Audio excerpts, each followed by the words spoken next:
What is going on, everybody? Welcome to the Locked In Sports Podcast. I'm William Locke, and joining me on this fine Monday morning, August 18th from Miami, Florida, is Luis Barranco. Luis, how you doing? Happy Monday. It is Monday morning. It is August 18th. How are we? I mean, big weekend of baseball. It's hot. Hurricane season has officially begun. Can't get packets of water out here because everybody's buying them out. Hurricane Erin, coming right around the bend. How are we? Yeah, I was gonna bring that up this week. When's that supposed to hit you guys? Like Friday or something? Well, it's not supposed to hit us, but it'll bring a lot of water. I mean, it'll just whenever those come, they just bring a lot of it's like a disturbance, Yeah, I guess you guys don't really, unless it's super bad, right? No one really is on the evacuation plan. I feel like you guys are kind of just used to it at this point. Like it's part of the annual weather. I mean, obviously some of them are very, very bad. In like last year, the Tampa one, I guess what the Tampa one ended up not being as bad as they were projecting it to be the worst hurricane ever. Luckily it wasn't that. Where is it supposed to hit? It's not supposed to even hit anywhere. It's just supposed to curl right around. But I remember when Hurricane Milton hit, I remember that day of work, they told me, "Oh, we're shutting down the office for the rest of the week. Don't come into the office till Friday." And I was like, "All right, cool." Yeah. And it was like Friday night. And no, it was like hurricane hit Tuesday, and it was Monday night at 7 p.m. And I tell you, it was a ghost town. It was like pandemic vibes. But listeners get mad at us when they talk about the weather. Let's talk some baseball. William, how's your weekend? I heard you went down to Busch Stadium this weekend. How was it? I was in the loo, as they call it, which is kind of funny that they call it the loo, which, I think British people refer to the loo as the bathroom. But anyway, St. Louis is definitely much better than a bathroom. It was a great weekend in the city. Went to the game on Saturday, went to the game on Sunday. Yankees won both. So obviously that was good. I know you were asking for my stadium review over text, and I was like, I'll hold it for the podcast. I think it's a solid stadium. It's a solid stadium. I did not get to go to the old Busch Stadium, so I can't really compare the two. But I think this one very, modern. It's pretty big. It's like 4 decks. The upper deck gets up there pretty high. I think it's really cool how they have the arch in the background. You can see that. Obviously, the Saturday game was at night, so it wasn't as hot. The Sunday game was during the middle of the afternoon, so when the sun was beating down on us, it was quite hot. But when it tucked under the clouds, or it eventually got past the stadium to where the stadium was blocking it, it wasn't as bad. But I can see why not many people go to the afternoon games in the middle of the summer, because it's just so hot and humid there.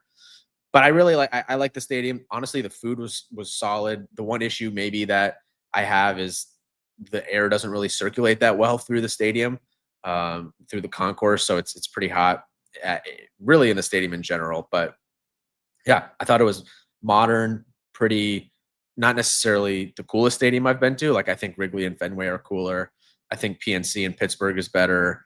Obviously San Francisco, which we had boots on the ground all across America this weekend. Your friend Bailey was in LA for Dodgers Padres. We had our good friend Joe. He was in San Francisco for Giants Rays on Sunday. Obviously I was in St. Louis with Nick, who listens to the podcast, fellow Yankee fan. So we were active across Major League Baseball. But Busch Stadium, I give it a solid 8 out of 10. Like definitely in the upper echelon of parks. It's better than a few that I've been to. I liked it. Hey, that's surprising. Busch Stadium is probably my favorite park in the major leagues right now. Really? Why? I don't know. I just like the vibe. I think it's a very good fan base, good atmosphere, just great, good seats. Just all in all, a quality park. Yeah, I do got to give it to the Cardinals fans. They were very nice and respectful. There were a lot of Yankee fans there, and I didn't really hear any chirping at all. A lot of Cardinals fans were talking with us. We were talking to this one guy in front of us. If Nick's listening, he obviously knows. He was quite the interesting character. He was a farmer from outside Peoria, drove in 3.5 hours for the game, and left a little bit early because he said he had a long drive home on, what was that, Saturday night. He had some funny comments, talked about the team and talked about Memphis. And then on Sunday, had a dude sitting behind us that was a certified ball knower. He was talking about your Marlins. He was like, every home run that was going on throughout Major League Baseball that day, as we were watching the Yankees-Cardinals, he was talking about. He's like, oh, Jordan Westburg just went yard for the Orioles in Houston. I'm like, what? This guy knows some ball. Because usually I feel like in baseball stadiums, you hear some questionable ball knowledge conversations. Like there was Very. there was a guy talking about it was Ryan McMahon, and they're like, oh yeah, Ryan McMahon just came over from Tampa, right? I'm like, nah, not quite. One of them thought that Boone got tossed yesterday, and he was very clearly still sitting in the dugout. So, this guy, it was kind of refreshing. Like, this guy knew some ball. So like, knowledgeable fan base in St. Louis. I feel like very nice people and no bad feelings at all. Good food also. Ben and Jerry's ice cream in the stadium. Love that. That was really good on a hot day. So How was the pizza? Because you always get pizza at baseball stadiums. I think Willie was that guy to get pizza, not a hot dog at baseball stadium. I got a burger on Saturday, chicken sandwich on Sunday. So I actually didn't get any pizza. I gotta say that the cheeseburger was subpar. Wrigley doesn't have good food, and I think Wrigley's food was better than that, to be honest. But like everything else, the fries were good. And I had the Ben and Jerry's ice cream. Also, they had like frozen lemonade, which hit the spot on a hot summer day. You know what we need to start up? We need to start up. Get your brother on the podcast and do a hot dog glizzy like rankings. So the context, guys. I might date William's brother here. Like literally like expose him, but William's brother, like growing up, like I remember, like we'd all go over, and then Armand felt friend of the podcast. William's brother would only eat hot dogs. Hot dogs were like his like favorite food. Yep. Yeah, he's way past. He talks about that now. He's like, obviously he has a very diverse palate. No one cares about this as we talk, but he's more than hot dogs. He doesn't really eat hot dogs anymore because he ate enough hot dogs when he was a kid. That's all he would eat for whatever reason. He would eat hot dogs, but yeah, that's good to hear, man. Good to hear that you enjoyed Busch Stadium. We'll talk about the Yankees in review. Can we talk about before we begin? Let's do our opener. I know you were probably on the road last night, but did you hear Manfred's comments at the Little League World Series? I mean, big comments come out. Huge. Yeah, and I also got to say the drive between St. Louis and Chicago is incredibly boring. Nothing but cornfields across the state of Illinois. Pretty in a way, but long, boring drive. I did hear the comments, but you were obviously listening to Sunday Night Baseball. I was driving, so you want to kind of give them an overview of them for the listeners? So I kind of like, for full context, guys, I was kind of, I had it on in the background. So the Sunday nights are like my get ready for the week type of days. So I'm making, food for the week for work and for dinner, and I'm doing laundry and I'm cleaning my apartment, like making sure everything's okay on Monday. And so I was hearing Sunday Night Baseball, and he talked about that expansion and realignment and are coming soon, potentially, to the majors. So I think it's pretty cool. Honestly, it then posts the question where he wants to minimize geographical traveling. And, my biggest thing is, okay, let's hypothetically say, I think we would agree that two of these four get added on, expanded into the majors. You're gonna get Nashville added, Charlotte, Salt Lake City, or Orlando. One of those four. More so, one of those three. So my thing is if we get realignment, we're gonna lose so many. We're gonna lose so many recipes. We're gonna be losing so many like historical rivalries. Like adding a Nashville or adding a Charlotte would probably force maybe the Braves leaving the NL East. And then there's also been rumored that people on Twitter then decided to do mock divisions, and they were like, oh, if they want to reduce geographical traveling, we're going to get the Mets, the Red Sox, the Phillies, and the Yankees all together in one division.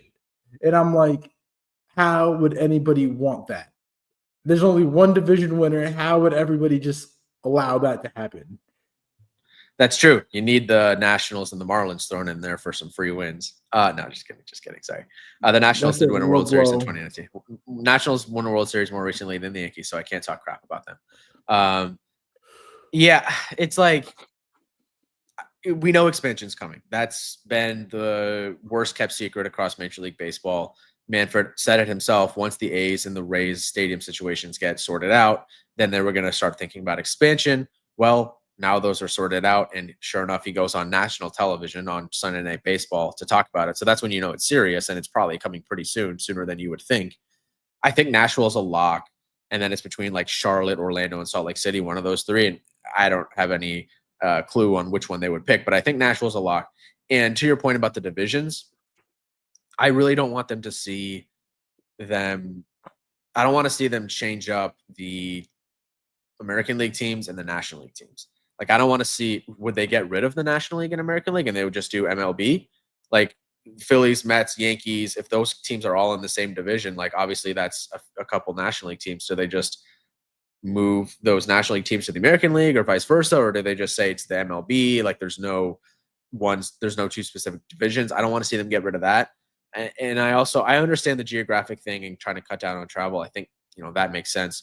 But one thing that he was also talking about was they want to make these games viable for like the different regions. So he said one of the time windows they struggle with is like the 10 p.m. Eastern start with the West Coast games. And a lot of times it's Seattle playing Tampa, and obviously Tampa's on the East Coast. So you have East Coast fans staying up super late to watch their team.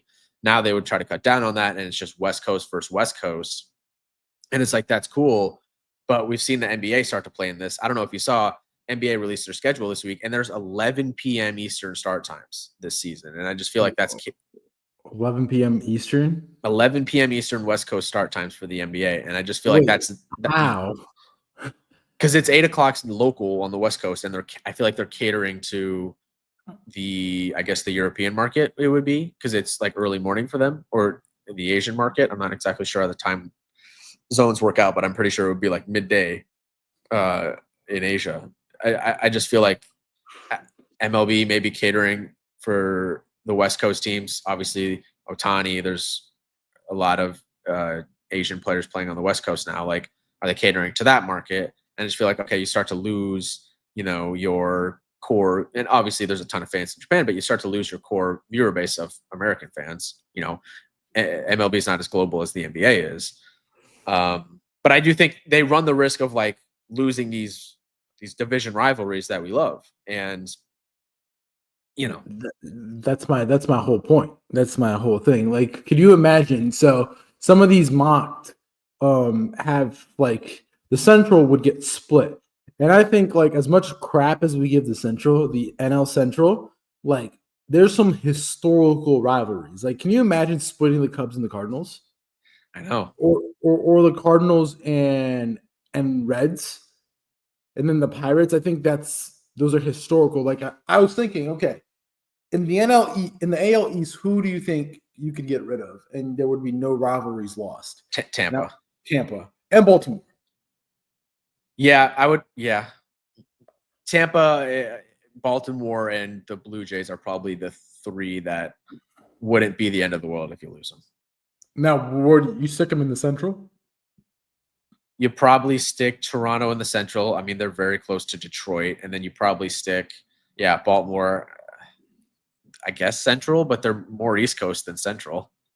Or the one thing I thought you could do a hockey model. I just think there's just no good way, because I just think you are going to lose these really, really good rivalries like that just make baseball. And I think a lot of it of why I like the divisions right now is that every division has 2 to 3 rivalries involved.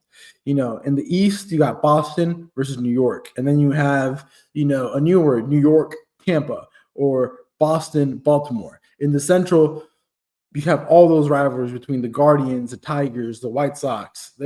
They're great. I just don't like it. Cubs, Cards, out west, Dodgers, Padres, like that one would probably stay. I feel like the West Coast teams would more or less stay the same, those divisions. Maybe like the Texas teams, instead of being in the West, they move to the Central or something. Again, it would depend on what teams they decide to expand to or what cities they decide to expand to. But, they've probably had this in the past, or they have had this in the past, divisions changing as teams join the league. But I don't know. I feel like baseball's in a good spot. Also, another point is is MLB ready for expansion? Like, can MLB take on 2 new teams? We know the NBA is ready because there's a surplus of talent, and there's definitely enough talent in that league for 2 new teams. But A, is there enough talent to stock 2 brand new teams? And B, are these owners going to care? I mean, we already have probably like a fourth of Major League Baseball owners that just don't try to make their teams better. And we're adding 2 at minimum new teams. Like, are we sure the owners are going to go out and spend? Or are we just adding 2 new teams where, okay, yes, they're in the league, but they don't actively try to make their team better? And is there enough talent out there to try to make their teams better? I mean, we see how bad the Rockies are this year. We've seen how bad the White Sox have been. There's been some really bad baseball teams over the past couple of seasons. Is there enough talent for 2 new teams? And are there owners that are going to try to make their teams better? I feel like those are 2 real questions with expansion too around Major League Baseball. So it's an interesting conversation. It seems like it's something that is going to be coming down the pipeline sooner rather than later at this point. Yeah, I mean, remains to be seen. I think it's a lock. We're getting Charlotte and Nashville. I think Nashville is needed because, I mean, we see it firsthand. Like, we're up in Memphis. We're like smack dab in the middle between St. Louis and Atlanta, and it's like half and half. I don't know. This is super niche, but I don't know if Memphis fans would root for Nashville because the rivalry there. Nonetheless, it would never happen. It would never happen. Yeah. Nonetheless, a team in Nashville would draw a lot of fans from the Mid-South area. But I don't. Maybe the South Division would be good. Like, you got Nashville, you got Atlanta, you got St. Louis, and then maybe like the Florida teams or something. But I do agree. I think it's going to be Nashville for sure, and then it'll come down to, like, I think Salt Lake City, Orlando, or Charlotte. I think Charlotte. I think North Carolina is a really huge untapped market. I think Charlotte's a beautiful city. Yeah. So it'll be interesting. I mean, I just don't know. I've seen a lot of mock-ups on Twitter, and I don't like it. I don't see a world where they're going to allow the Mets, Red Sox, Yankees, and Phillies in one division. It would be the most toxic division of all time. Yeah, it would be rough. And like you said, they're all good teams. Could you imagine that one division? I think it'd be the like ultimate payroll division. It'd be like, you know what it would sound like? It's like when you go to Vegas, it's like the high stakes table, $300 minimum buy-in to be in the division, because all these teams have like minimum 250 million in payroll. So like that's the buy-in to play. Yeah, literally, that is what it would be like. We'll see. It's something we're going to definitely be keeping tabs on now moving forward. It definitely won't happen in the next 2 years. In terms of new team, but it could get announced in the next 2 years. I Not actively playing. I think in 5. I think in 2 years, because you got the lockout. I think they're going to want to get the lockout first out of there, and then after that gets done, they'll announce it.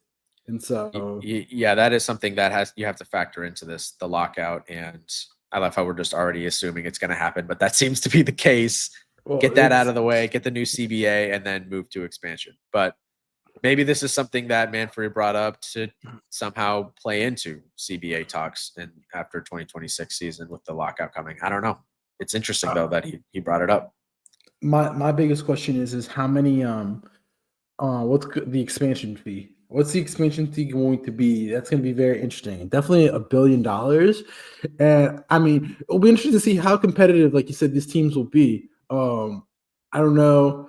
We haven't seen in our lifetimes but we haven't been old enough to see expansion occur. Like in basketball, you had the Bobcats when they came in the 90s and 2000s.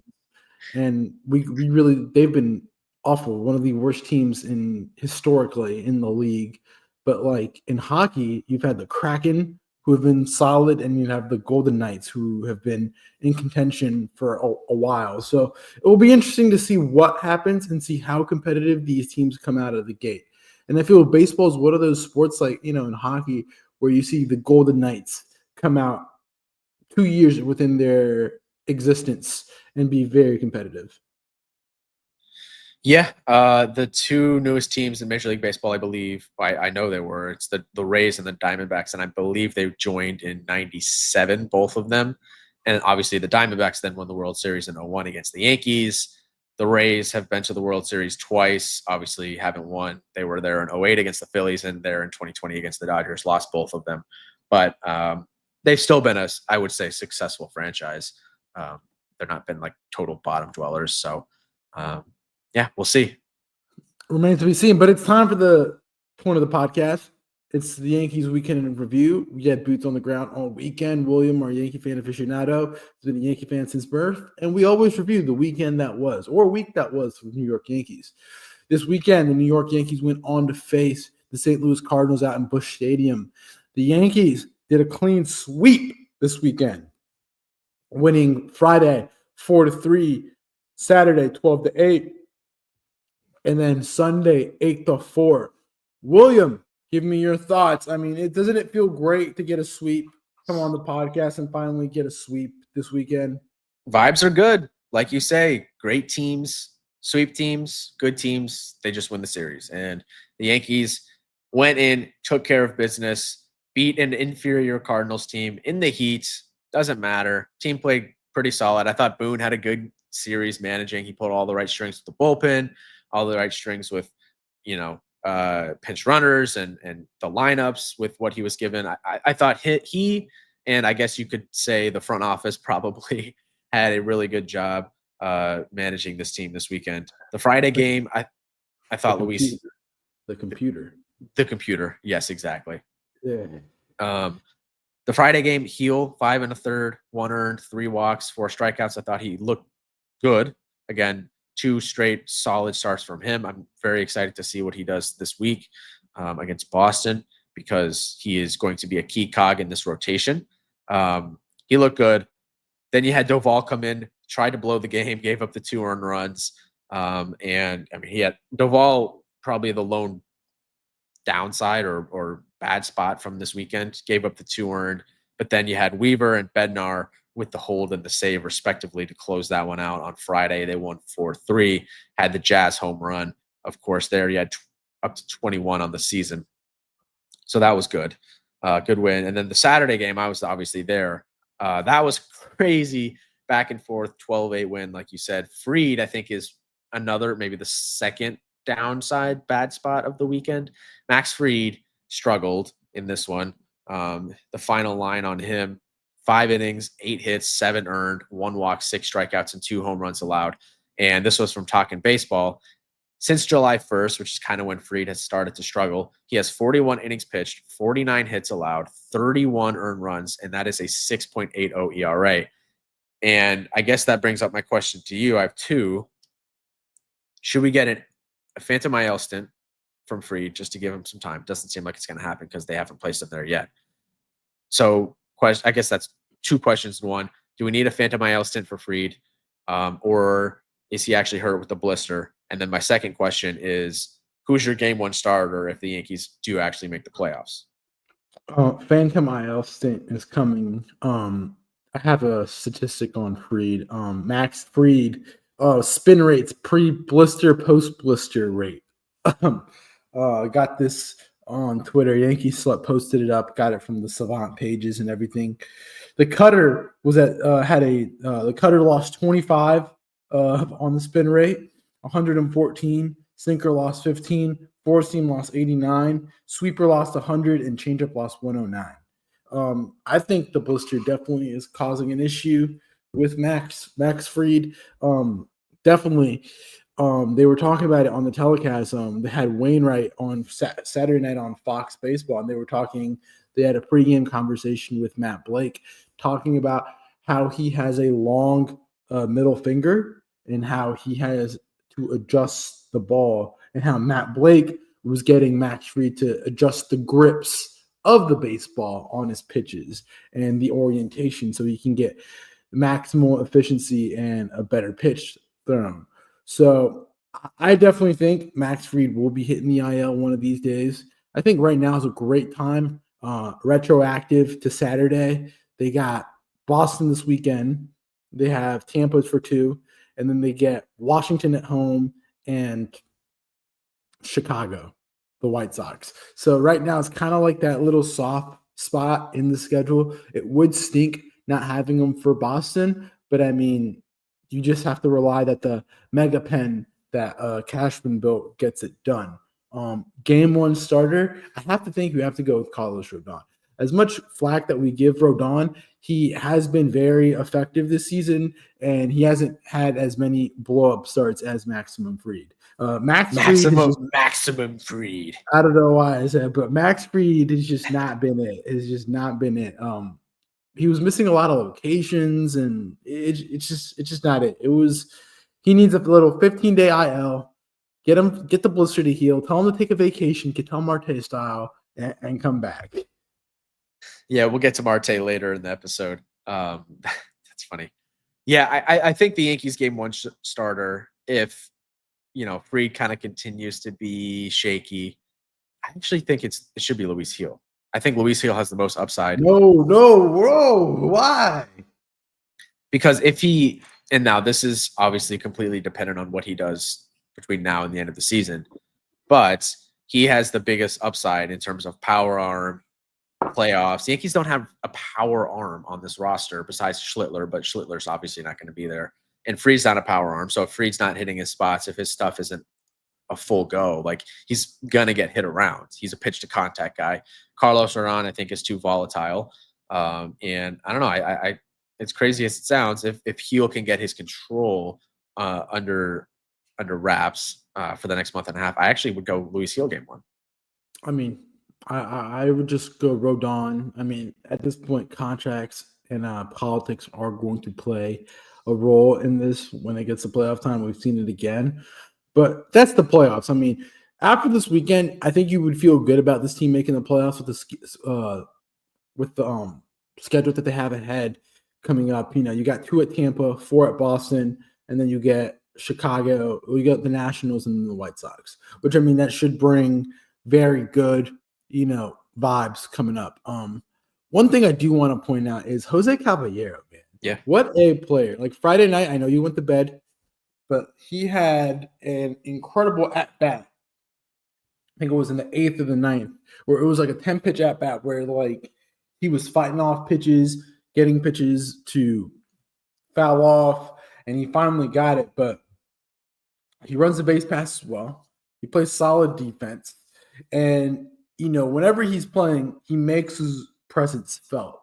And I think, Computer even agreed with it yesterday. I think he should be getting more shortstop reps for the next coming games. Volpe's great. He's bounced back, but I don't know. The team just plays a little bit more different with Caballero. And like I said, his approach at the plate, you got to see it this weekend. He's not going to hit a home run, but he's going to get you on base. And when he's on base, he's essentially at third base because he's a good shot to steal second, or if it's a single, he'll be at third base like that. So he's always going to be in scoring position. And that's ways that they've manufactured runs. And it's going to bring up a stat with the Milwaukee Brewers. I mean, Milwaukee leads the league right now in unearned runs right now, which, if you think about it, what is Milwaukee built off of? A lot of those guys run the base pass as well. They're fast. They steal bases. What do the Yankees don't have? You look at that whole lineup, and this is one of the problems I had with Boone yesterday when he didn't pull Goldschmidt. I think it was in the 6th that he didn't pull Goldschmidt. Goldschmidt got on, and he didn't pull him. And it ended up being, I think it was bases loaded or man on first and third, and the inning ended with Goldschmidt stuck. But the thing about the Yankees is, again, I always bring this up. We'll go look at their runners. Judge is an okay runner, net neutral runner. Bellinger, net neutral. But he's not going to run. Bellinger's not going to run. William, for those not watching, William just not. I have thoughts on Caballero and thoughts on the Yankees running, but I'll get to them after you finish your spiel here. Goldschmidt, negative runner. Stanton, negative runner. McMahon, negative runner. Wells, negative runner. Rice, neutral runner. Like, the Yankees don't have that many plus runners. Like, guys that will put pressure on the base pass and that can steal you a base.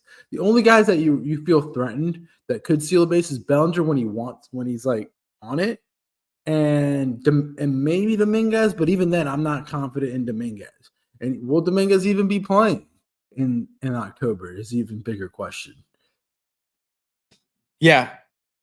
On Caballero, I thought it was very telling. Top of the ninth yesterday, Caballero was leading off, and Boone decides to keep Caballero in the game instead of pinch hitting Stanton for him, when Stanton very well could have come in at that moment in the game. Caballero hits a little chopper, beats it out. Um, it was an error on Sagasi, but the error was forced because Caballero was hustling down the line and he's got the speed. And on Saturday, he got on first, I believe it was with a walk, and he stole 2 bases and got to third. Like, that is a huge advantage. The fact that the Yankees kept him in the game, in my opinion, is very telling in that they clearly value this guy. Whatever analytical computer they got going on, like we always talk about, the model likes him because they put him in the lineup on Sunday. So I do think he is a very valuable player for the Yankees, and I do think that the Yankees should continue to play him. Give Volpe days off and play him at wherever, right field or all over the infield. He's a versatile guy. Caballero is a very big asset for the Yankees, and I can't believe they were able to.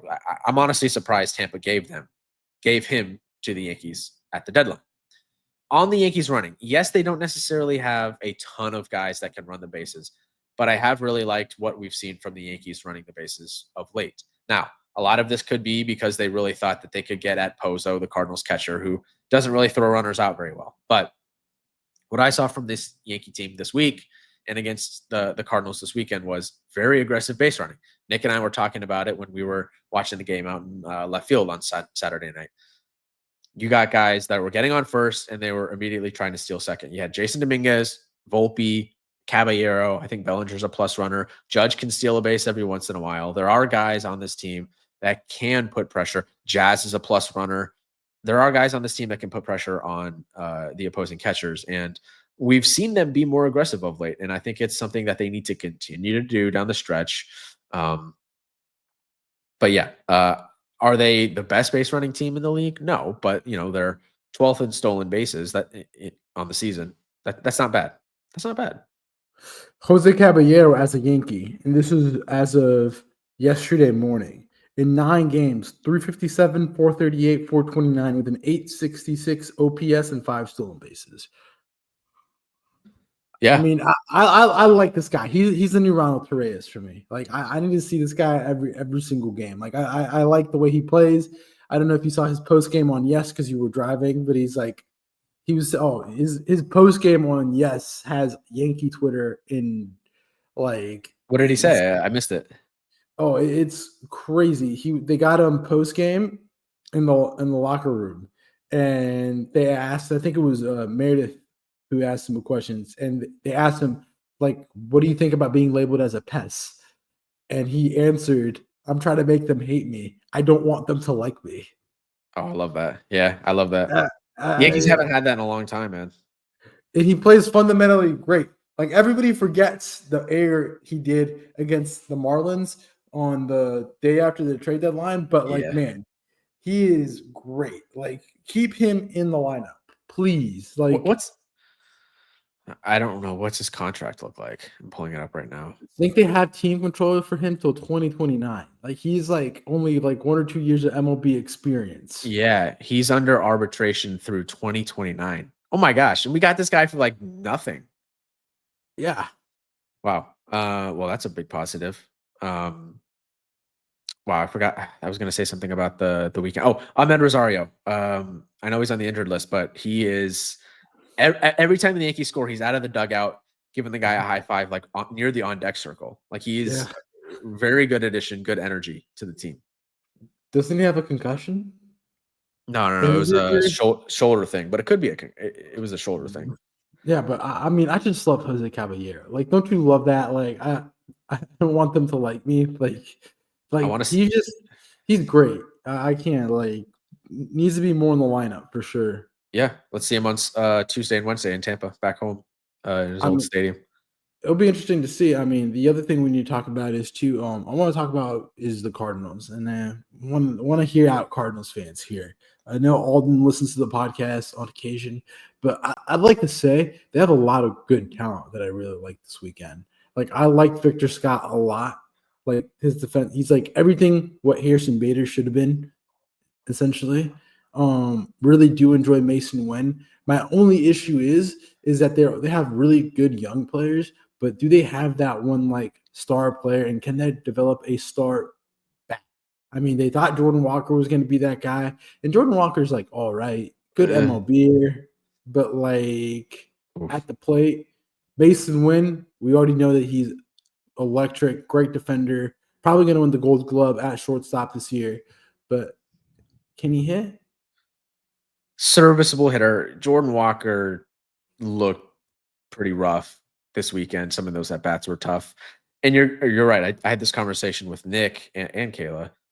I was like, I don't really think they have a superstar in that team. You know, they have some solid players, but nothing necessarily that excites me a ton. We didn't see Willison Contreras this weekend. He was hurt, but he's older. We didn't see Brendan Donovan, who's hurt right now this weekend. Maybe Brendan Donovan could be that, but he's not like a franchise Bobby Witt type player, you know, Fernando Tatis. They don't have that. Maybe JJ Weatherholt could be that guy in the minors. I don't know if he's going to be a star. He's going to be good though. Pozo, like they don't really have that guy. And then in the rotation, like, yeah, I know they got some guys in the minor leagues, but I don't know. I don't know. You know, it'll be interesting what this team looks like when Heim Bloom takes over after this year. They traded away a lot at the deadline. I'm kind of just like they feel like a 500 club to me. I don't know. And you know, the other thing too we need to talk about, and I think this weekend was a great representation about it. Jordan Walker, when he was coming up, what was he? He was top 10, top 5 prospect in the game. Yeah. What has his career turned out to be? Based on expectation and disappointment. Disappointing. And I mean, he was prospect hugged almost in every single trade when, you know, because I remember that the Cardinals were in Soto talks and everything. And I kind of feel like the Cardinals kind of fell a victim to that prospect hugging. Because I remember they had that mega outfield where they had Edman, Nootbaar, Bader, and I forgot who else. But they prospect hugged, and a lot of those guys really didn't turn out to be like how they're supposed to. And then you got a guy in the Yankees system like Jason Dominguez going through the same thing. And then you got a guy in Ben Rice. Ben Rice this weekend, 7 RBI game on Saturday. I mean, talk about a dude that, you know, is showing to be a building block for the future. And I think right now, when you look at the future of the team, I think your building blocks are Judge, Rice, Jazz, and Bellinger. Those are your 4 pillars. And Rice. Those are your pillars of the future. We talked about it. I've talked about him a lot this season. One of the most unluckiest players in all of baseball. And once that luck evens out, he's got star upside. Not necessarily star, but he could be behind Judge and Stanton, and we'll see what happens with Stanton over the next couple of years. Ben Rice could be in the running for second, third best hitter on this team besides Aaron Judge. I mean, since the All-Star break, Stanton leads the Yankees in FWAR at 1.1. He's hitting 347 with 8 home runs. Ben Rice is second at 0.6 with a 253 average and a 481 slug, 135 WRC plus, 4 home runs. Had a huge game on Saturday, like you talked about. Like, he's just got a pure swing. He hits the ball hard. You know, it's a very simple swing, sweet, quick through the zone, and he just barrels balls up. I mean, you look at his Savant page, it looks like similar to some of the best players in all of baseball. Ohtani, Soto, Judge. Like, it looks just like that. And I see it with this guy. I mean, he catches, he plays first base. You know, you could probably, obviously you could DH him at times. You could probably, if in a pinch, if you need him, he could probably play some third base or play some outfield if you need to. Like, great player, huge asset for this team. And the fact that he continues to get reps and he continues to play basically every day, like he's solidified himself as a bona fide starter for sure. Needs to be there every day at the catchers behind the dish over Wells at this point. Yeah, looking at Wells since the All-Star break, negative 0.3 WAR with a 119 average. Yep. Yeah, it's been terrible. But terrible. Also, round of applause for Mr. Aaron Boone for coming up with the weekend managing, as you said. Great decisions yesterday. Did exactly what the armchair manager would do last night. I was like, okay, Staines on first. It's time to put in Volpe. Volpe came in, did what he had to do. Great job. But I mean, great job that you won the week. You finished the week for last week 6-1. Yep. Last week, 4-1 because they had an off day. The 1, 2 out of 3, 5-1, 5-1. Yeah. You finish up 5-1. It's interesting to see. I mean, right now you're right back in the thick of things. And I was telling William last night when he was on his drive, you got 2 against Tampa at home. You got to win those 2. You got to sweep Tampa this week, and then you got to take 3 away from Boston. You got to go get 3. It's going to be difficult. Boston's always very hard to beat. Crochet will be on the mound this weekend for Boston. I have probables up right here for the Yankees, but Crochet I think is pitching yes. So here's your probables. Heel Giolito on Thursday. Giolito's been pitching really well. Fried Bayo. Bayo's like we all know Fried. Warren Crochet and Rodon in May. So it's going to be strength on strength this weekend. So you got to get 3. Make sure you overtake Boston, get a lead from them. The expectation is 3. What probably is going to happen is they get 2. And I would take 2, to be honest. As long as you don't get swept or lose 3 out of 4. And I'm looking at these Fangraphs odds all season. It's very interesting. They still give the Red Sox a lesser of a chance to make the playoffs than the Yankees. They got the Red Sox at 79.4% to make the playoffs, and they got the Yankees at 93.4. Very interesting. And it's like Cleveland has kind of fallen. Both teams will probably make it. Cleveland's kind of fallen out of it. Texas is kind of fallen out of it. Maybe they think the Yankees will get the second wild card and the Red Sox be at 3. I don't know, but I thought that was interesting. They give the Yankees a 14% chance to win the division and the Red Sox a 5%. And obviously Toronto's at 79.6. So Toronto's probably got the thing wrapped up, but Yankees are 5.5 back. Red Sox are 5 back. So it's those 2 teams are jockeying. I don't think Toronto has it wrapped up. They still got to play the Brewers. I mean, they play Miami. They come to the friendly confines that is Lone Depot Park. So say if we can take 2, I think we'll take 2 away from them in Miami. From Toronto, we'll take 2. Then they got to play Milwaukee. And during that stretch, the Yankees have the White Sox and the Nationals. You have to sweep both teams. Yeah. So. Yeah, it's coming down the stretch. Month and a half left. Big series. Every single series, got to win them. We got to win them all. So, I mean, Boston plays the Orioles tonight. Yep. They have a 2-game set versus the Orioles with an off day Wednesday. And then this is weird scheduling. They play the Orioles for 2, 4 with the Yankees, and then 4 with the Orioles. Yeah. Weird scheduling. With that, let's move on and continue talking about the Red Sox. But we'll do it in the format of the Fish Files, as we have been doing. The Fish Files, Miami traveled up to Fenway, beautiful Fenway Park. Don't even remind me. This weekend was tough. The Marlins lost 2 of 3. On Friday night, the Red Sox won 2-1 on a Trevor Story walk-off single off Calvin Fauché. Sandy had a good start. 6 innings, 1 earned, 7 strikeouts. But Giolito was just as good. 6 1/3, 7 hits, 1 earned, 1 walk, 5 strikeouts. Giolito continues to be either very good or inconsistent. He's been, he's either very good or bad start, blow up start. He was good this one. But the game was tied 1-1 heading into the 9th, and then Josh Simpson came in for the 9th and had 2 walks and hit another batter, Jaron Duran, who was just going to lay down a simple bunt. And then Trevor Story walked off with a single, and the Red Sox won 2-1. Saturday, Red Sox picked up the win 7-5. Cal Quantrill got shelled, 7 earned runs across 3 2/3. His ERA is up to 5.50 on the season. Then Brian Bayo himself for the Red Sox, 6 1/3, 2 earned, no walks, 2 strikeouts, did give up 2 home runs. The Sox took a 7-0 lead in the 3rd. It was essentially over. The Marlins did fight back, but it was not enough. Chapman picked up his 22nd save of the season. And Trevor Story, 22 straight stolen bases. He has not been caught stealing once this season. That is the longest streak in Red Sox history. I have a take on the Red Sox that I'm going to get out after after Luis gives his thoughts on the Marlins. But good news for the Yankees on Sunday. The Marlins picked up the 5-3 win. You had Jacob Marcy go 1 for 2 with a huge pinch hit go-ahead home run in the 9th inning to take the lead. Wilyer Abreu had a home run. Crochet, they won the Crochet start, the Marlins did. Crochet went 7 innings, 1 earned with 8 strikeouts and a walk. Jansen Junk was solid himself, though. 7 innings, 3 earned, a homer and a walk and 6 strikeouts. You had Dane Myers in right field, had the snow cone leaping grab, home run robbery, but then he hit the wall and the ball fell over for a home run for the Sox. But again, the Marlins came in clutch in the 9th, overtaking the deficit. I believe it was 4 runs in the 9th, Luis, to win that one.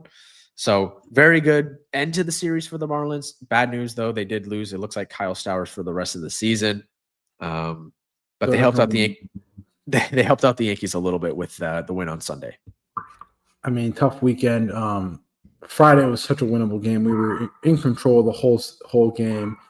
Sandy gave up 1, and Clayton McCullough put in John Simpson. Out of all people, why is he pitching? He hasn't pitched at all that much this season. We had, I don't know if you've seen Ronnie Henriquez, one of Peter Bendix's waiver wire gem grabs from the Twins, and he didn't pitch, and he was ready to go. Didn't pitch the night before. Like, why are we holding it? We're still in a wild card hunt here. Mets are throwing the bag here. All the teams ahead of us are throwing the bag. Padres are losing. Like, this is our time to gain games in the division. But, of course, we play this John Simpson guy. No offense to him, but he just wasn't great. Josh Simpson, Saturday we just lost. And then yesterday was nice. I mean, Jacob Marcy pinch hit home run. I mean, I don't know how much I have to tell you guys to start watching this guy. In his first 17 games, he's slashing 377, 468, 774 with 4 homers, 15 RBI, 6 stolen bases, and the WRC plus of 236. Like, when are you guys going to start like noticing this guy? We've been noticing because you talk about it a lot. I don't know. It's tough. I mean, we lost hours. Season's over at this point. I mean, should have won the series this weekend. Should have won the Guardians series. Should have won the Braves series. I mean, we get St. Louis this week, which, I mean, who cares? We'll take 2 out of 3 again, and then we get Toronto, and then we get the hottest team in baseball, that is the Atlanta Braves. But honestly, this weekend was so tough because of just the managerial decisions. I mean, at this point, give me freaking Aaron Boone. Like, I'll take Aaron Boone right now for those decisions that were made this weekend. Wow. It was just head scratchers. Like, why are you going to play this guy that hasn't pitched when you have Ronnie Enriquez, who has been probably one of the best end game relievers in the majors that nobody's talking about? Don't ask me. The game was right there. We had the game. We were going to go to extras, get in the 10th, and we were going to manufacture a run, and would have been over. But nope. Well, the good news for you is Fangraphs gives you a 0.3% chance to make the playoffs. So it's not at 0. It doesn't matter. William, stop. It doesn't matter. Like, the Braves are going to overtake us by the end of the week. I see it right now. All right. They will. The Braves are going to overtake us. And I'm going to stop talking about this team because this decision-making has been crazy. I mean, we lost Graham Pauley also. Graham Pauley and Kyle Stowers out in one weekend. We got Max Acosta coming up from AAA, AA, whatever A coming up. It's just tough. I mean, let's just talk about the hottest team in baseball, the Atlanta Braves. Braves got wait. Sorry. Before we get to the Braves, I mentioned my boomer take on the Red Sox. My boomer take on the Red Sox. Look, I like their City Connect uniforms. The Fenway greens are pretty, but I can't stand how the Red Sox wear their 2 City Connect jerseys in a 3-game weekend set at Fenway. On Friday, they were the Fenway greens. I like those uniforms. Fair enough. But then on Saturday, they break out the yellow City Connects as well. And I get it. They got to wear them contractually, whatever. But it's like the Red Sox have one of the most iconic uniforms in all of baseball, the home white Red Sox uniform. And they're only wearing it once a weekend now on Sundays in a home set. I don't love it. I don't know how Red Sox fans feel about it. Maybe they like the City Connects all weekend. Maybe they don't. I don't know. Red Sox fans, let us know your thoughts in the comments. But Boomer? It's my boomer take. Like, you're at home, weekend series, wear your traditional home uniforms. Is it that hard? Anyway. Let's talk about the hottest team in baseball, the Atlanta Braves. Atlanta Braves swept the Cleveland Guardians, winning Friday 2-0. Michael Harris stays hot with an RBI single. Braves won 10-1 on Saturday. Again, Michael Harris 2 for 5, 1 homer, 3 RBIs, and a double on Saturday. And then Sunday, the Braves came back to win 5-4. Jurickson Profile had a blunder out in the outfield, but came back and got a home run and 2 RBIs, going 2 for 4 for the day. Braves now have a 5-game win streak, and that's the third straight series win for Atlanta, and they're 8-2 in their last 10. Guardians, tough sledding for the Guardians. Guardians are now back in the American League wild card race to the Yankees, and now 8.5 back through to the Tigers. Thoughts there? Yeah, Braves did the Yankees a lot of favors this weekend, beating up on Cleveland. I thought, you talk about Michael Harris. Since the All-Star break, he's fourth in F4 across all of baseball with a 1.091 OPS. And then if you look at the batting average, he's at 378 with a 201 WRC plus. Like, he's been one of the best players in the whole sport since the All-Star break. Yeah, they're playing good. Unfortunately, it's too late. They're still way out of it. They're 12 games under 500. They do get the White Sox for 3 this week. But then they get the Mets at home for 3. So we'll see if they continue to play good baseball. But it has been refreshing to see Michael Harris finally hit the ball. I mean, that could be a Substack article coming soon. Have you seen his hand placements? Yeah, he's changed it up, right? Yeah, he changed it up. Maybe Substack article coming soon. Who knows? We did have Acuna come back from the injured list in this series as well. So that's good that the hamstring ended up not being a big deal. The Achilles tendon. Yeah, not hamstring. The cap. Yeah, I thought it was going to be a popped Achilles, but turned out to not be. So that's good. Let's talk about some feel good baseball. Colorado Rockies winning 3 out of 4 against the Diamondbacks. I mean, the Diamondbacks have the wild Ketel Marte clubhouse stories. You have Gerald Perdomo supporting him yesterday after the game. Diamondbacks won Thursday 8-2. Erod had 7 full innings with 1 earned, 6 strikeouts. Rockies won 4-3 on Friday with a Hunter Goodman local product homer. They won 10-7 Saturday. The Diamondbacks were up 7-2, but then the Rockies scored 2 in the 7th and 6 in the 8th off Hoffman and Salafrank. But then Sunday, did you see the ending? Rockies won 6-5. Juan Mejia goes airborne. Like, you literally it's something that you see out of a movie, like from a movie character. Yeah, he floated through the air. The pitcher went basically all the way to the first baseman in that territory to catch the pop-up off, ironically, Ketel Marte to pick up the 3 of 4 series win for the Rockies. And yeah, very good, feel good win for the Rockies. Like I said last episode, I don't think they're going to be worse this year than the White Sox were last season. I think they're going to win more games than the White Sox did last year. Since the All-Star break, Brenton Doyle, 375 batting average, 4 home runs with a 0.9 F4. He's been quite strong for them. Hunter Goodman has 8 home runs since the All-Star break. He's been one of the more underrated players in all of baseball this season. So the Rockies are playing some respectable baseball. You mentioned the Ketel Marte clubhouse story, but for those that don't know, it came out this week that essentially Ketel Marte is a locker room cancer in Arizona, and he likes to take time off. He goes back to the Dominican throughout points in the season when he should, in theory, be playing.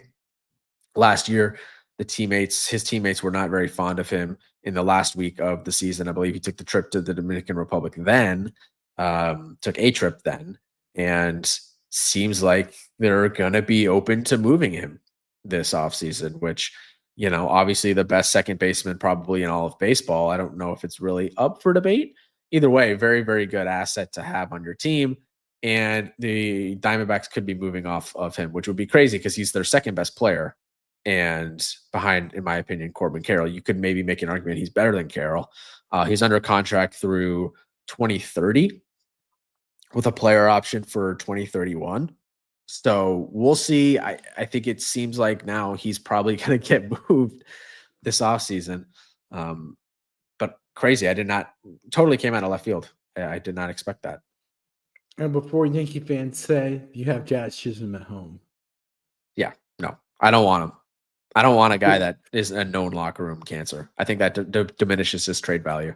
Somebody on Twitter said, "Can you imagine W fan getting a note that Ketel Marte went home to Dominican Republic right in the Yankees playoff hunt or right in the middle of the playoff run?" He was just like, it would be like OBJ, Odell Beckham Jr. boat scandal all over. Oh, the Yankees have 3 games.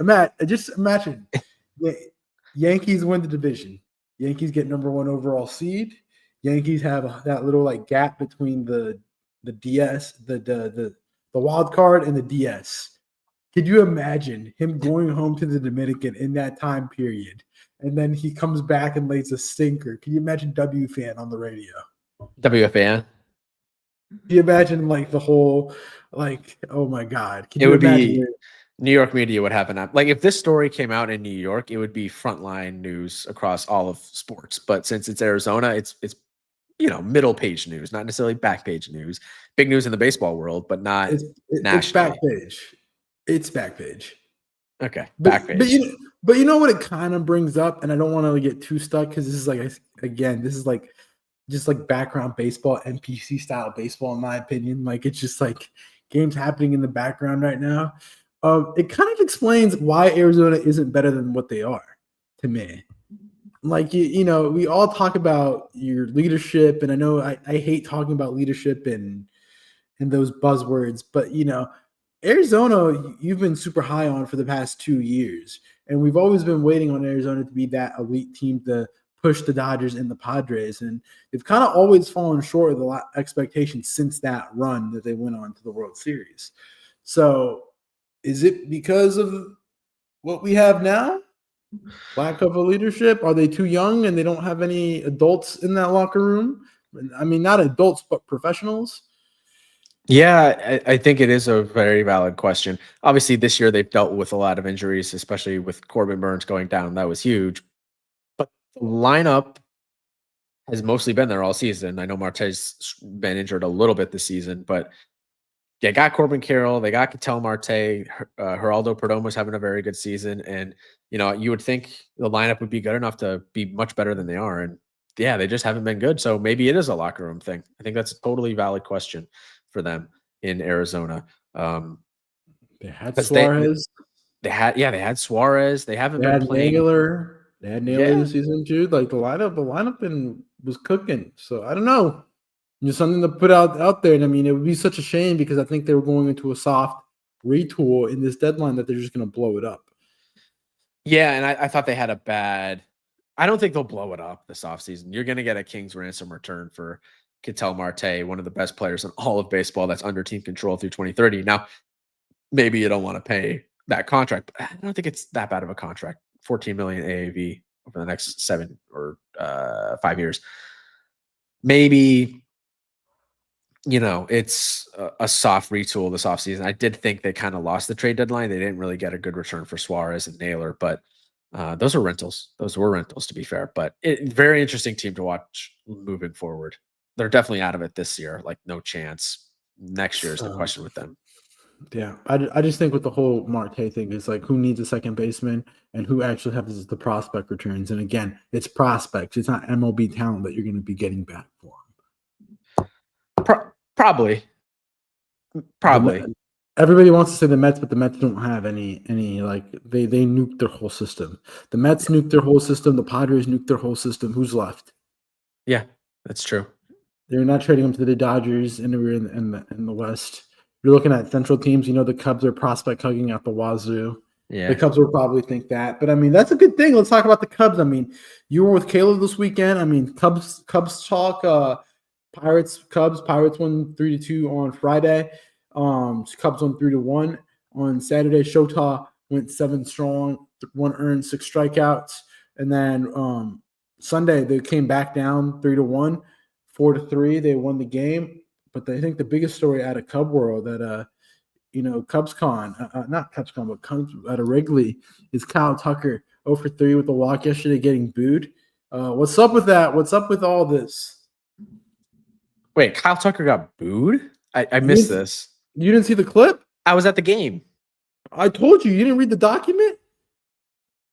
Yeah, Kyle I'm looking Tucker. it up right now. Sorry. That There is was a reason I was told you to watch the game. I didn't know you were with Kayla yesterday. You were with Nick, but I was telling you, hey, I was with put on the Kayla. Yeah. We yeah, were watching the very end of the game. Yeah. put on the Cubs game. Put on the Cubs game. But no, he grounded out and he didn't hustle to first base, and the Cubs fans started to boo him out in Oh, it's Wrigley. you know why he didn't run it out. Yeah, he didn't run it out, but it's still I he's been mean, terrible. I mean, it's becoming a story now because of this. And I mean, yeah. Cubs fans, I mean, Chicago fans are very fickle. Look. Cubs fans are very loyal. This is very unlike Cubs fans. Now, had he ran it out, he wouldn't have got booed. It's not a performance thing, it's an effort thing. 100%. It's not like in New York if Giancarlo Stanton, goes 0 for 50, he's going to get booed. Aaron Judge goes 0 for 50, he's going to get booed. Like if Judge was doing what PCA is doing right now in August, he would probably get booed. I think Judge is maybe one of the rare players that has gotten past ever possibly being booed in the Bronx. But if Giancarlo Stanton did what PCA is doing right now, he would be getting booed. It was an effort thing with Tucker, now that I watched the clip. But things are getting very tenuous in Wrigley. They're 8 games back of the Brewers. The Brewers have ran away with that division at this point, and they've been playing unbelievable baseball. It's not necessarily the Cubs' fault, but Cubs haven't been hitting at all since the second half started, and Kyle Tucker's been very poor since like mid-June, ever since that whole hand thing has kind of come up. And wow, I mean, that's ugly. That's a tough look. I've said it all season. I don't think he's coming back to Chicago next year. And now that PCA is struggling, you were kind of banking on him to be your superstar moving forward. He could still be that guy. It's maybe just a little bit of a slump here, but I don't think PCA is going to be as good as he was in the first few months of the season for like his entire career. He's not that good of a hitter. He's still, I think he can still be a solid hitter, but he's not that good. He's not MVP level hitter for his whole career. So who's the guy moving forward in Chicago if Tucker doesn't resign? This is very interesting. I mean, they got a huge series this week against Milwaukee. Let's see what happens. 5 games. I'm going tonight for the second game of the doubleheader, but wow, I can't believe he got booed. That's what I'm saying. You gotta ask Kayla, what's her fans? You gotta ask her family too, because they're all big Cubs fans. We all know like what's the deal. I was telling you to watch the game for a reason. It's on our document sheet. Like, man, oh man. Like, well, come on, I'm at the Cardinals game. There's a reason I was texting, watch the Cubs game. I got home from doing work yesterday and it was 3-1 and they came back. But the whole Kyle Tucker thing, it's just like now the debate on Yankee Twitter is between, do you pay Cody Bellinger, Trent Grisham, and Luke Weaver, or do you pay for one Kyle Tucker? That'll be the question that we'll have for the next couple months. Yeah. I'll leave my thoughts for another episode. Let's move it. Let's talk about some more NPC baseball, as I like to call it. Detroit versus Minnesota. I mean, Detroit continues to stay hot. I mean, expected to win the series. They took 3 out of 4. Tigers won on Thursday, 4-3 and 11. Tariq Skubal went 7 strong, 3 earned, 3 strikeouts. Riley Greenwood homer 28. Friday they won 7-0. Charlie Morton 6 strong, 0 earned, 3 walks, 5 strikeouts. Tigers hopped on quick with 5 runs in the first and 2 in the third. Saturday, Tigers won 8-5. Casey Mize went 6 strong, 6 in the third, 10 strikeouts, 4 earned. Kyle Finnegan got to save it, and they couldn't get getaway day as the Twins and Brooks Lee hit a grand slam to win 8-1. Royce Lewis with career hit 200 comes on homer number 6 for the season, and then Byron Buxton homer number 25. But I mean, Tigers continue to take care of business. Yeah, I think that's my biggest takeaway from this really week for the Tigers is they've steadied the ship after their struggles there in July into early August. They've steadied it, and they're going to win the division. They're playing good baseball. It's just about getting right for October. Royce Lewis, his Sunday home run was his first home run at Target Field this year. Interesting there, but only 6 on the season for him. Nonetheless, good series win for the Tigers. Not much to take away other than that. We got the White Sox and Royals. I mean, the Royals did a sweep on the White Sox, winning 3-1 on Friday. Salvi hit homer number 22. Carlos Estevez save 31. Royals won on Saturday 6-2, and then the Royals won Sunday again 6-2 with a Jonathan India homer and an Adam Frazier homer. Not many thoughts on that one. I mean, Kansas City just doing work or what they got to do. Yeah, I guess Kansas City's not out of it just yet. They're only 4 back in the wild card, half game behind Cleveland at this point. So they're still playing relevant baseball. I think it's fair to say. I saw Vinny Pasquantino left the game on Saturday due to heat exhaustion. Had a funny tweet about that after the game. I did see that. Those Kansas City summers, Kansas City and St. Louis, arguably 2 of the hottest ballparks in all of baseball because obviously they're outside. Houston and the Rangers are inside. So, yeah, brutal heat. But Royals, good sweep. It's going to be brutal this week for the Yankees. I mean, the Yankees are in Tampa, and right now my car read 106 on Saturday. Yeah, 4 o'clock. So hey, I think Stanton will be DHing. I think it'll be fair to say Stanton will be DHing tonight, or he just won't play. Yeah. So, but yeah, as you say that, I mean, the Royals got a big series against Texas, probably an eliminator series, damn near for the wild card race, unless one of those teams has a magical run. I mean, Texas and Toronto. Blue Jays took 2 out of 3 from Texas.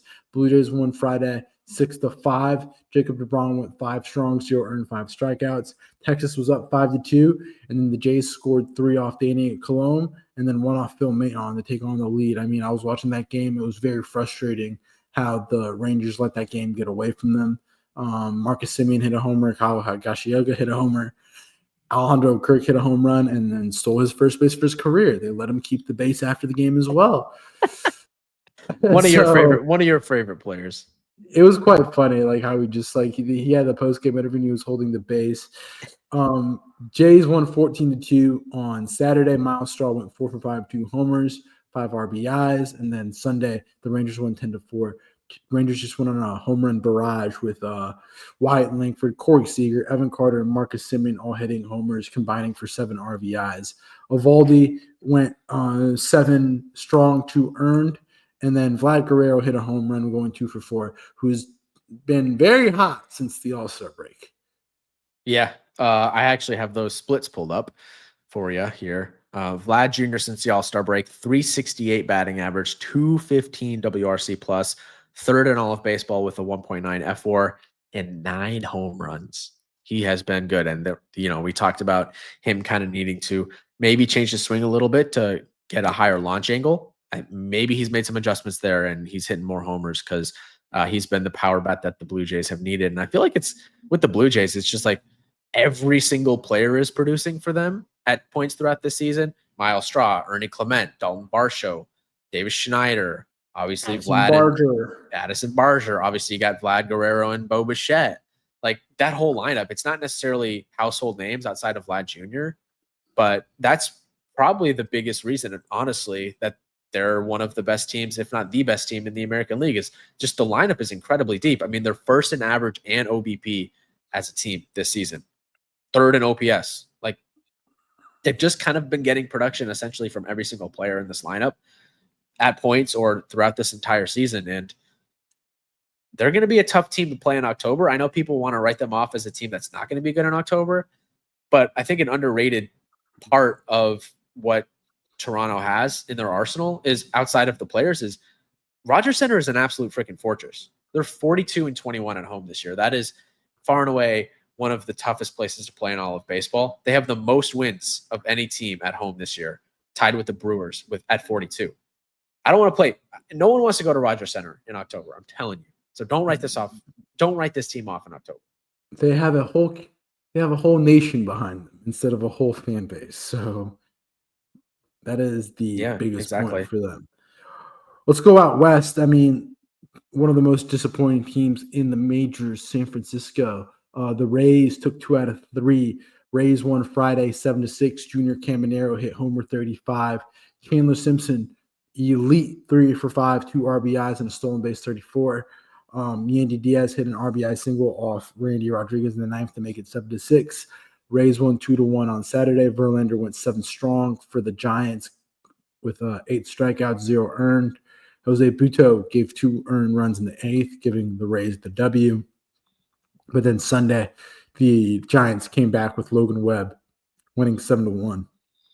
7 strong for Logan Webb and 7 strikeouts. Drew Gilbert went 2-for-4 with a homer and 2 RBIs, and then Dom Smith with a 1-for-4, 3 RBI day. I mean, very disappointing for the Giants. I mean, Rays, it stinks that the Rays are in the division that they are, because I do feel like if they were in a different division like the Central, they'd be winning that division, I'd say, potentially. They'd be up there with the Tigers. Just different scheduling. Yeah. It's just that they're in that the meat grinder that is the East. I mean, Junior Camino is quietly having one of the best third base seasons ever at for his age. Yeah. And I mean, Chandler Simpson also, his bat's finally coming around. So there's a lot of positives to build off of Tampa. Yeah, Tampa's still a tough team to play. This was, again, kind of like an NPC series. Jung-Hoo Lee did have one of the catches of the season on Sunday. Obviously, this is an audio. Off his knees. We can't show the highlight here, but he was diving to his left out in center in Triples Alley, and ball hit off his glove, and he caught it between his legs. Crazy catch. One of the catches of the season. But yeah, the Giants, they continue. They got off the 7-game losing streak on Sunday, but neither of those teams will be in the playoffs. Talk about neither teams will be in the playoffs. Let's also talk about the Angels versus the Athletics. I mean, the Athletics took 2 out of 3. Friday, the A's won 10-3 with homers from Shea Langoliers, Nick Kurtz, Zach Neto, and Colby Thomas. Nick Kurtz went 3 for 5 with 1 homer, 3 RBIs, and a double. Saturday, the A's won 7-2 with a Brent Rooker home run and another Colby Thomas homer. And then Sunday, the A's let that game get away from them, 11-5. I was watching this game live. The Angels had the game was actually tied 5-5 in the bottom of the 9th. Brent Rooker had 2 men on base, one men on scoring position, and he struck out.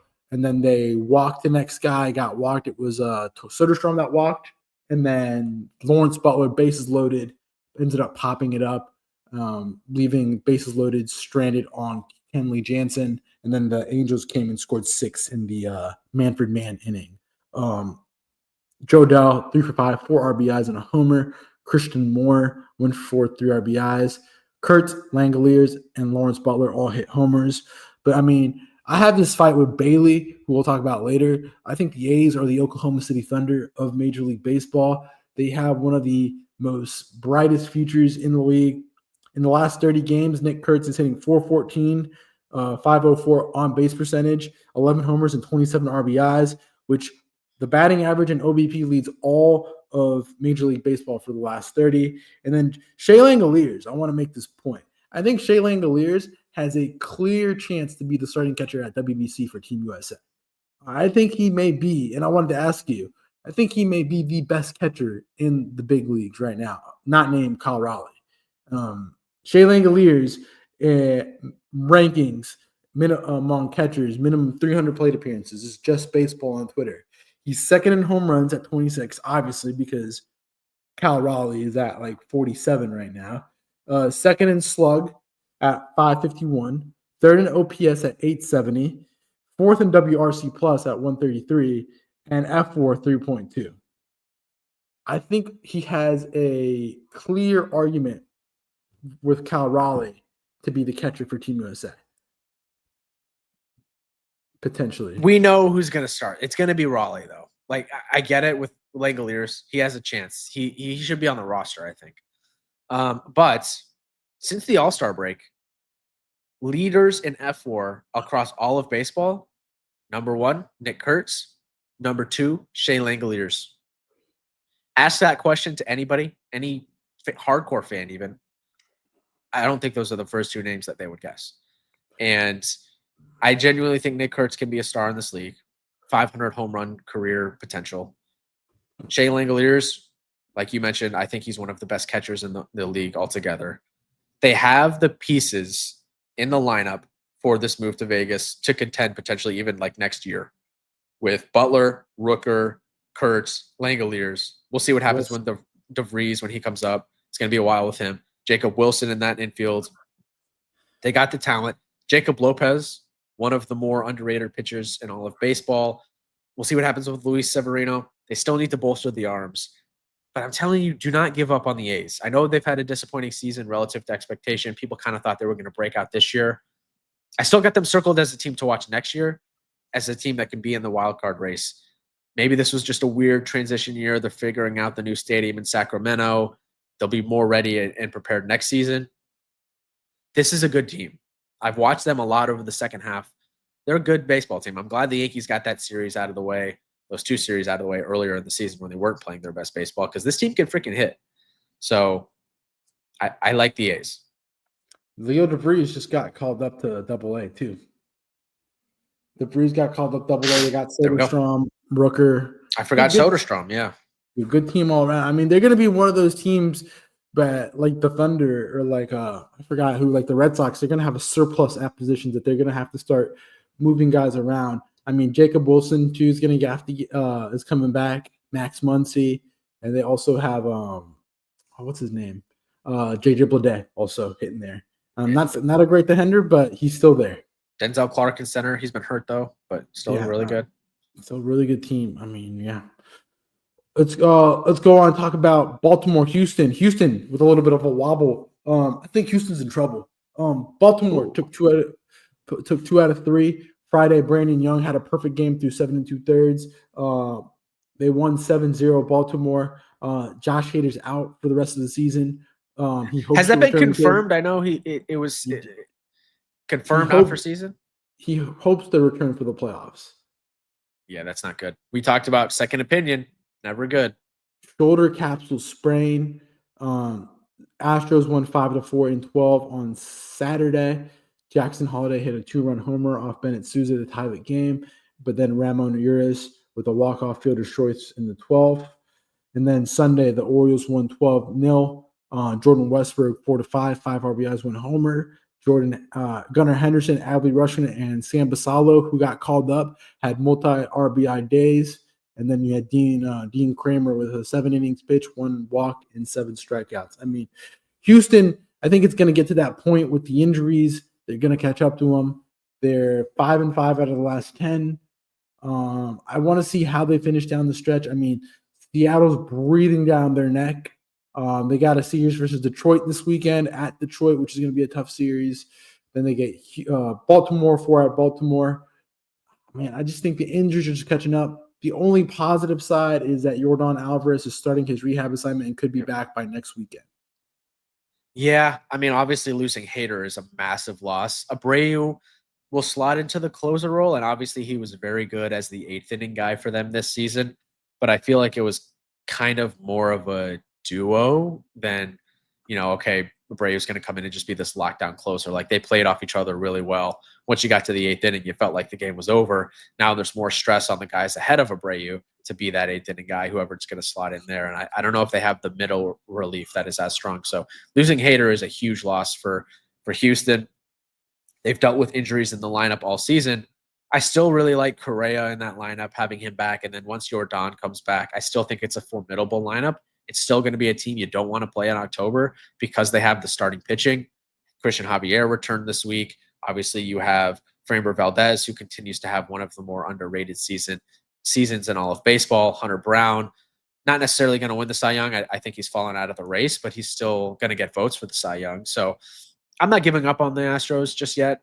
Losing Hader is huge. That takes a big toll on the team and puts a lot of pressure on the pen. But I still think the lineup is going to be there. Minute Maid is a very tough place to play, especially in October when they close that roof and the sound just gets trapped inside that stadium. So, yes, they lost this series to Baltimore.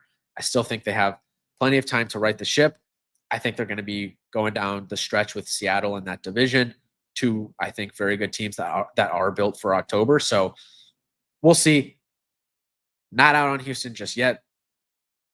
That said, Baltimore, I feel like Baltimore, a team that's kind of just had a season from hell, but they're 10 games under 500. I like some of the things I've seen from this team this year. Dean Kramer's had some good starts. Trevor Rogers has been one of the more underrated pitchers in all of baseball. Sagano's been solid for them, but he's going to be a free agent.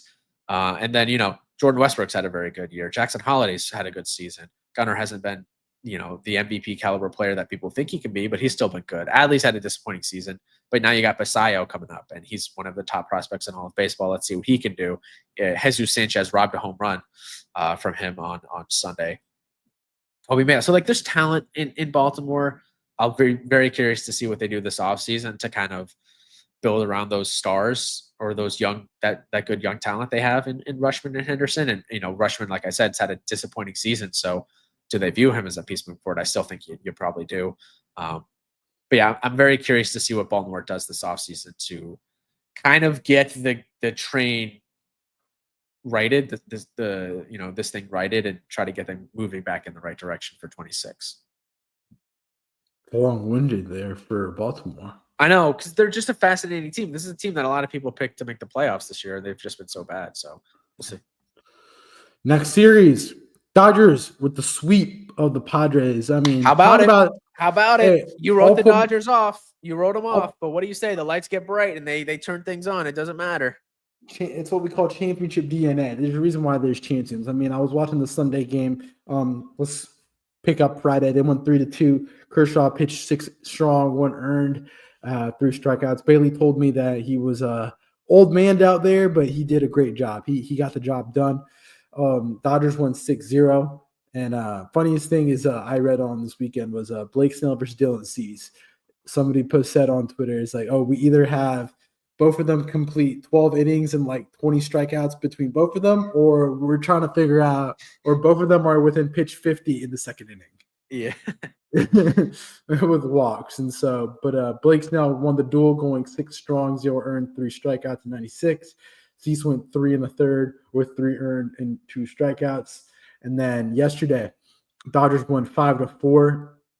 Mookie Betts with the go-ahead homer in the 8th, and then Freddie with the homer to start out the game in the first to hit 3 RBIs.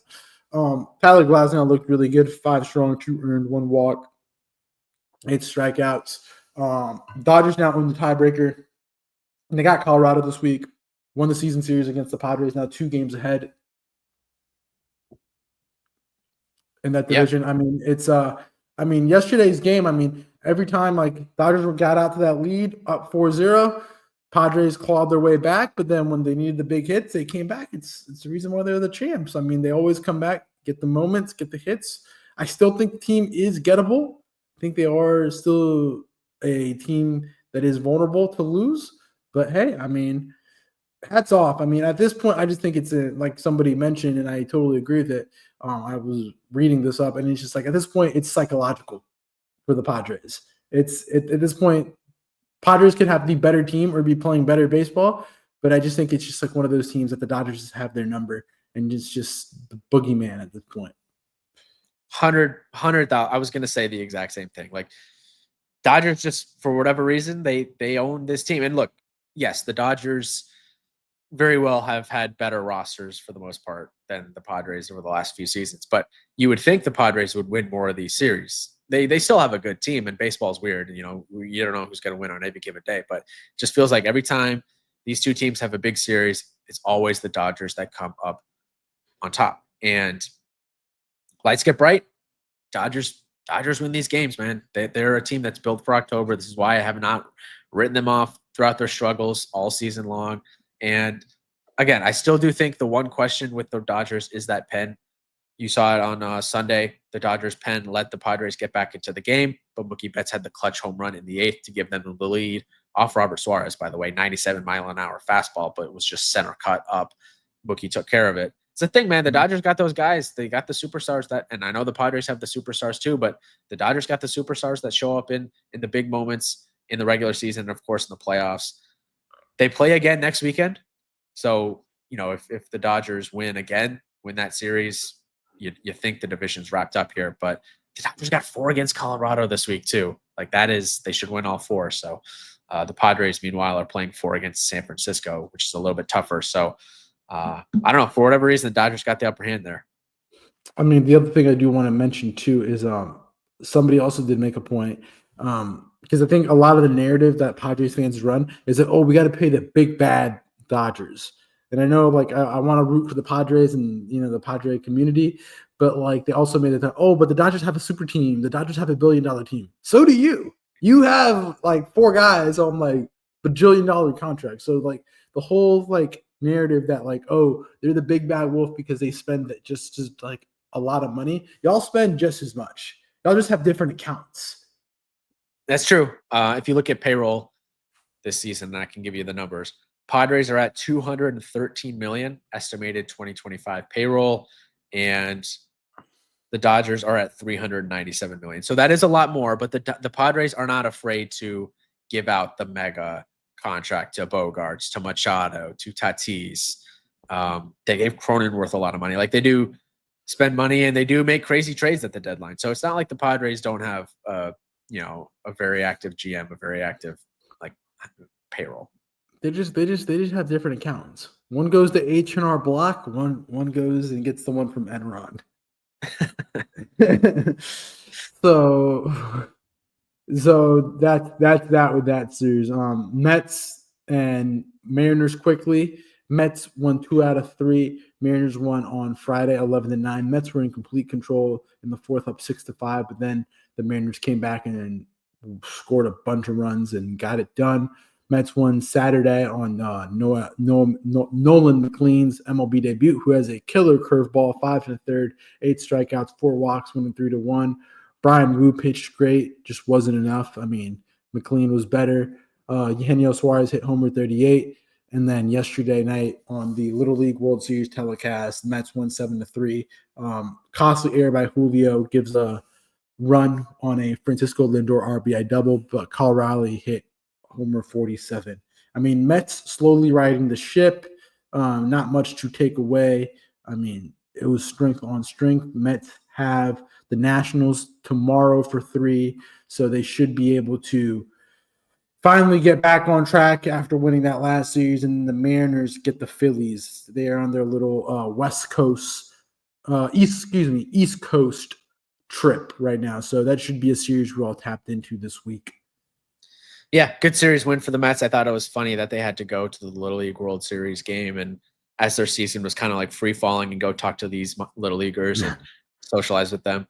Nonetheless, like it's always cool, to see that game. I think it's good for the sport, good for the kids, obviously. You got something to say? Do you think Juan Soto's family got a box? Do you think Juan Soto's family was allowed into the locker room? I don't know. I saw him. He was getting interviewed in the bus before the game, and he had his big expensive sunglasses on, and the chain and stuff. I'm like, yeah, that's Soto. But did they allow Mama and Papa Soto back into the clubhouse in Williamsport? I mean, sorry, the locker room, because I don't think clubhouse exists at Williamsport. I don't know. I don't know. It was a good series win for them. Nonetheless, I think Heyman had a tweet last night about Cal Raleigh. The MVP, and everybody just said that Cal Raleigh is the MVP, and he was like, oh, homers because of the home runs. He has the home run league, and then it was a couple years ago when I think it was Judge Altuve MVP race. I think it was Rod, the tribal chief, Yankees fan center, said that, like, okay, Heyman says that Kyle Raleigh should be the MVP. He has 47 home runs, which do play into account. But then when it was a couple of years ago, when it was Judge and Altuve, he was like, oh, home runs shouldn't count. It's like, what narrative are you trying to build? Yeah. I think, look, Kyle Raleigh's had a very good season. Very good. He's going to break the home run record in a single season for catchers. He's at 47. Salvador Perez was at 48, and that's the record. But I just don't know how you can give Cal Raleigh in good faith the MVP over Aaron Judge this season. Look, I know Raleigh's a catcher, and he has significantly more defensive value than Aaron Judge does, for sure. That's a check in his favor. But it's like Judge is winning by a pretty wide margin in every single stat category except the home runs. Judge is at Raleigh's at 47, Judge is at 39. That's the advantage. But Judge has a better batting average. OBP, OPS, slug, WRC plus, better F4. Raleigh has more home runs and RBIs, more home runs, RBIs, and stolen bases. But I feel like this is going to be one of those seasons where Raleigh, even though he's playing in Seattle and Judge is playing in New York, Raleigh kind of has a little bit more buzz going for him right now. And I do think there's a real chance that he wins this thing just based off the vibes and the energy that are around him right now, and probably some voter fatigue with Aaron Judge. But it's like, look at the numbers. He's had a better season than Cal Raleigh offensively, and I know the defense is in Raleigh's favor, but I just think Judge has been a better player than Raleigh this season. I think he should win the MVP as of August 18th. Did you see Victor Robles last night in the AAA affiliate for the Mariners? No, what'd he say? Oh, it was awful. So this you're behind. You got to take a day to catch up. But I know he was in a AAA game for the Mariners affiliate in Tacoma, and there was balls and strike calls, and he got plunked, and he threw the bat at the pitcher. Oh my gosh! He gets plunked, and then he throws the bat he looks at the pitcher and then chucks it at the pitcher on the mound. And so, did he get tossed? He got tossed, right? Oh no, he didn't. He of course he did. Like, he chucked the bat at the pitcher as a weapon. That's crazy. Like, he just threw it at the pitcher. So highly recommend go look at that while I review the next series. The next series we're going to talk about, we got two more before we hop out of here. Philadelphia, Washington. Washington played really well this weekend. Washington ended up winning 2 out of 4. Washington won 3-2 on Thursday on Jesus versus Lord night, as it was Jesus Luzardo versus Brad Lord that night. Nationals won 3-2. Phillies won 6-2 on Friday. Zach Wheeler went 5 strong, 2 earned, 6 strikeouts. But the bigger story is that he has a blood clot in his right shoulder. No timetable for return. Huge loss for the Phillies. We don't know when his return date will be. Changes the landscape of the whole NL. Huge. And then Mackenzie Gore went 6 strong, 2 earned, and 7 strikeouts. Johan Duran got drilled in the foot with a line drive, but X-rays came back negative. He ended up pitching later on in the series. Schwarber hit homer 43, and Harper hit homer 19, going back-to-back in the 7th. Cade Cavalli on Saturday got his first MLB win, winning 2-0, going 7 strong, 0 earned, 5 strikeouts. James Wood with an RBI double in the 5th, being the difference. And then yesterday, the Phillies won 11-9 with multi-RBI games from Bryce Harper, Alec Bohm, and Weston Wilson combining for 7 runs, 7 RBIs. Homers from Alec Bohm and Nicholas Castellanos. And then the Nationals had a home run from Paul DeJong, having Paul DeJong, Dylan Cruz, and Dalian Lyle with 7 combined RBIs. And then Johan Duran came back and got the save. Yeah. Phillies got some reinforcements on Sunday. Alec Bohm returned his first game since July 18th. And then Aaron Nola made his return on the mound on Sunday as well. Bryce Harper, his 11th season with 20 home runs and 20 doubles. Is he a Hall of Famer? I would think yes, right? I would think yes, but regardless. What's up? I don't know. He's probably, but I feel like he's missing something. I guess he's missing that World Series. Not that really plays a factor, but it does. It does. They won without him in Washington that year after, so yeah, that plays a huge role. So that's the biggest thing. Milwaukee finally loses. They won 2 out of 3. Brewers won on Friday, 10-8 after being down 8-1 in the 9th. Christian Yelich is on a tear, going 4 for 5, 2 homers, 5 RBIs, and a double. 2 homers, incredible. Mizrachi was not great. He only went 1 1/3, giving up 5. Tyler Meagle, one of the elite closers in the majors right now, playing up to an elite standard, which I'll pull up stats right now for him that I have saved up. Saturday, the Brewers won 6-5 in 11th. Zach Littell went 6 strong, 1 earned, slowly being one of the better not waiver wire, trade acquisitions at the deadline. Reds were up 2-1, but Sal Frelick, fielder's choice, tied the game. Ellie De La Cruz had to eat the double play ball. Not great, made the error. And then the Brewers, 14 games in a row. Brewers came back yesterday again to tie the game in the ninth with a 2-run bomb from William Contreras after Andrew Abbott went 7 strong and 7 strikeouts. Jose Trevino got 2 RBIs, and there was a walk-off single by Austin Hayes. William, how are we feeling about the Brewers? I mean, Trevor Meagle, 19 saves since June 1st, is number 1 in the majors with a 1.9 ERA, 0.85 whip, 34.8 K percentage. Is there something in the magic in Milwaukee? Do they have something in that pitching lab that just makes relievers turn into super Jesus? What's going on there? I think it's the Bob Uecker magic.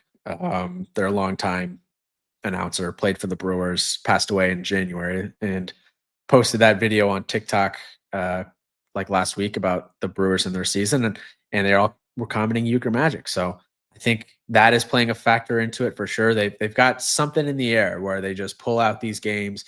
They obviously almost pulled out the game on Sunday, but ended up losing. 14 straight wins, franchise record. My only concern with the Brewers right now is, are they using up too much of this magic in July and August? And is it going to run out in October? Obviously, you can't quantify that, but it's slightly giving me 2021 Giants vibes when they won over 100 games and then lost in the playoffs, of course, to the Dodgers. We'll see what happens. Again, I posed the question to fans out there. Are you taking the Brewers over the Dodgers, the Phillies, even the Mets in October? I'll leave that open-ended, but I would probably say no. And we'll close the podcast out with that question. Make sure you comment that in the comment section on YouTube.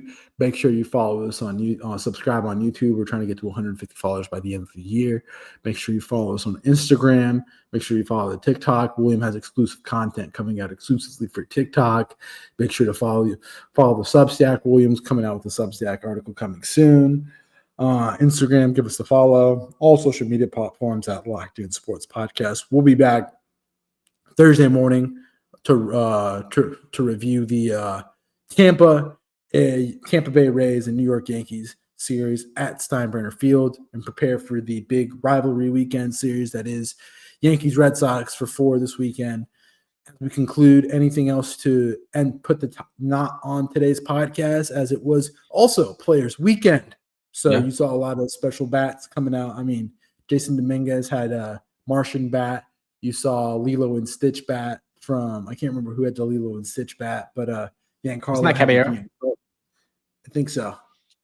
What did Giancarlo have? He had a Giancarlo. The bat said Giancarlo. Oh, wow. Yeah. There's also the Fortnite Chug Splash bat. I think Harrison Bader used that one. So good way to close out Players Weekend this weekend and the podcast. Any notes to close, William? I feel like the players should be able to use those bats all season. What difference does it make? But yeah, not much to take away from Players Weekend. Thought they could have done a little bit more with it, but not a huge deal. Whatever. Fun weekend. Obviously, always fun going to St. Louis, or that was my first time there, but going down to watch a live game. Jesus. Going to Chicago tonight. Or I live in Chicago, but going to Wrigley tonight. So yeah, we'll see. We'll be recapping the Yankees Rays and the midweek series on Thursday morning. Hopefully you stay safe from this storm. Hopefully it doesn't hit Miami. Seems like it's not going to, but fingers crossed. No, I'm fine. If we'll do an in-person podcast, maybe I'll evacuate somewhere. In-person podcast, yeah. Yeah. But yeah, in person. Make sure you keep it locked. We'll see you Thursday. That's all I got. Thanks, guys. Peace out.